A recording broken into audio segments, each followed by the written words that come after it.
Becoming a parent is wonderful. I envy you. My husband laughed and playfully patted my sister's shoulder. Our 1-month-old nephew, cradled in my sister's arms, looked up at us and cooed happily.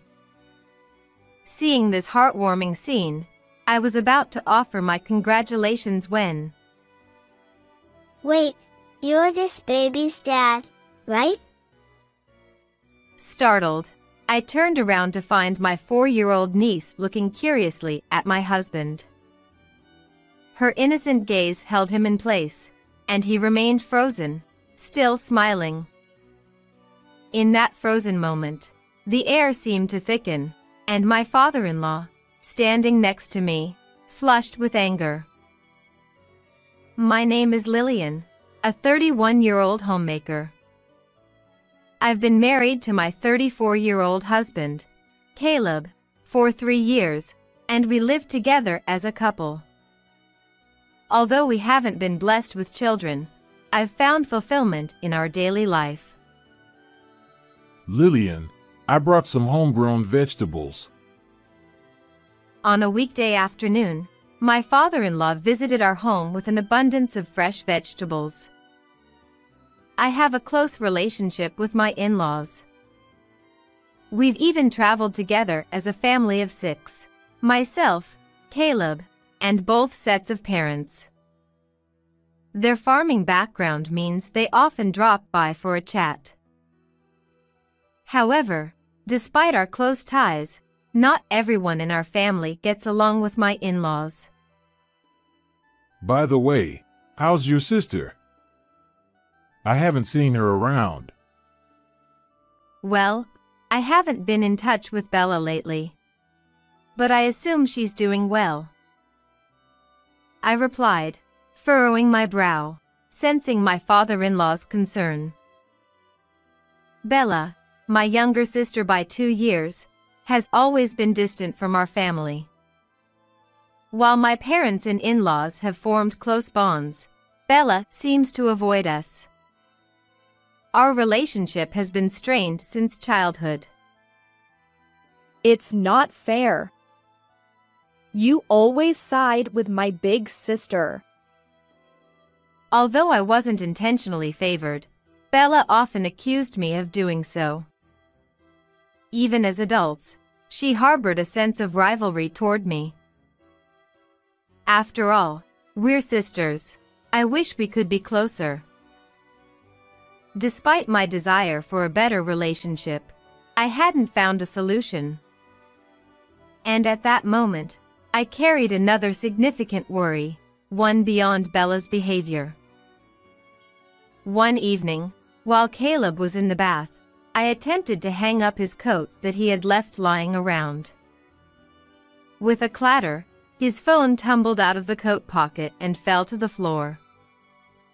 Worried it might be broken, I quickly picked up the phone.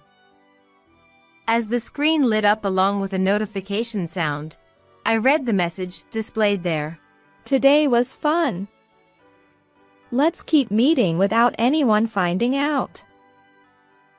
The message had a heart next to it, and the icon showed what appeared to be a woman's necklace. I let out a heavy sigh. You see, my other concern was my relationship with Caleb. While he was kind and gentle during our courtship, after marriage, his true nature began to emerge. Caleb was quite the ladies' man. No matter how much I warned him to stop. There's nothing suspicious going on. We're just having meals together.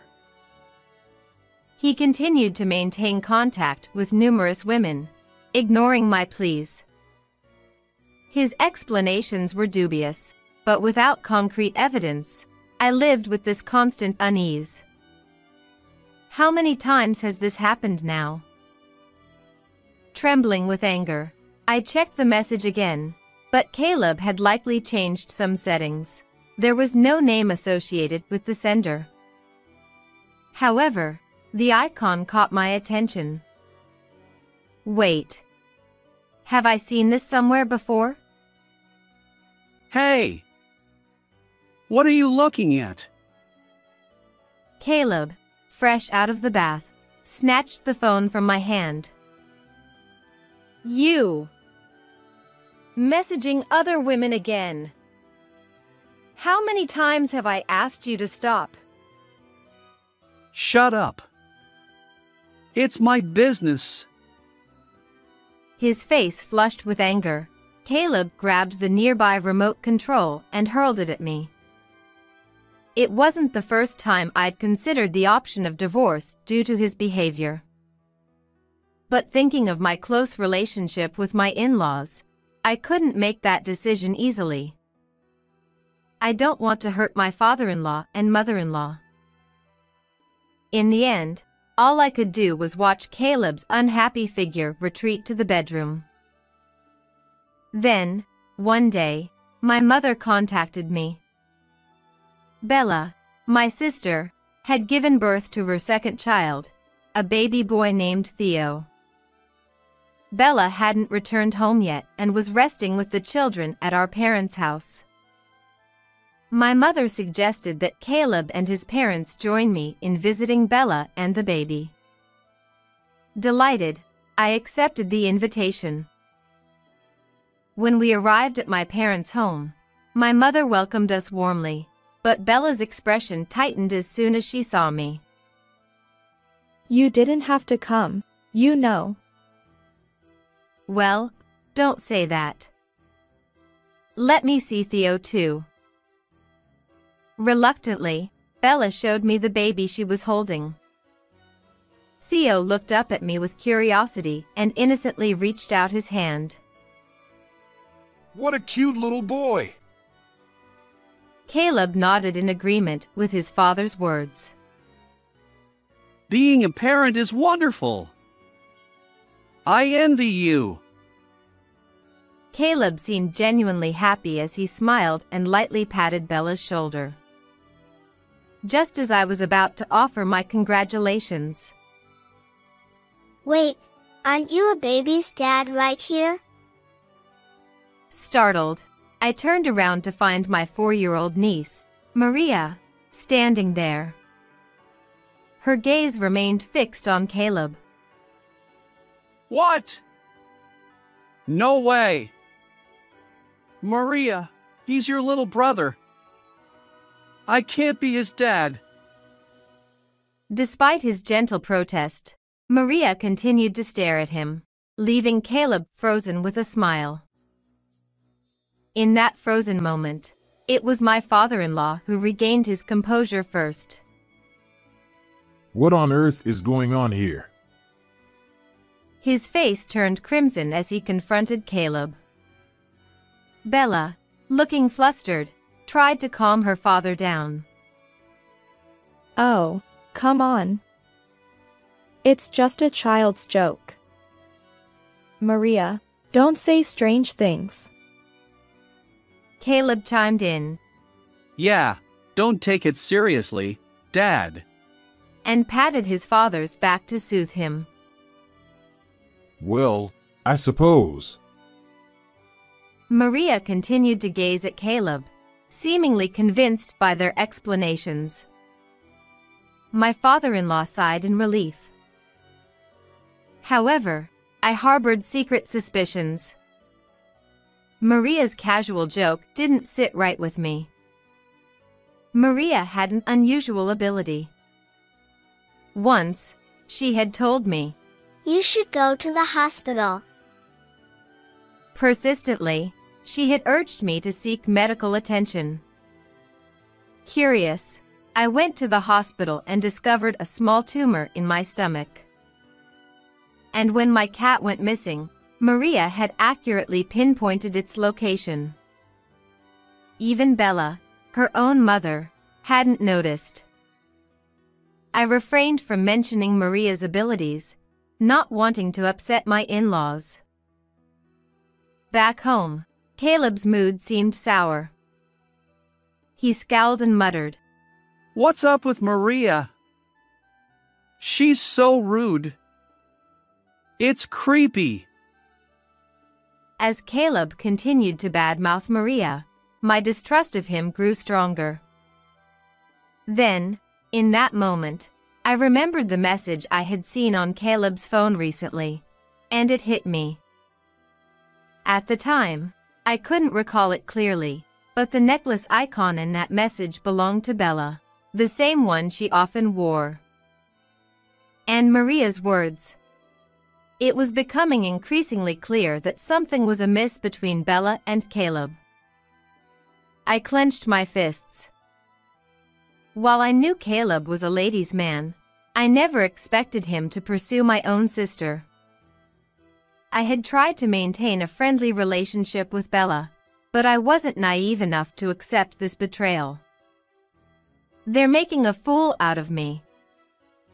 Both of them need to reflect. Trembling with anger, I vowed revenge against Caleb and Bella. A few days later, I decided to visit Maria right away.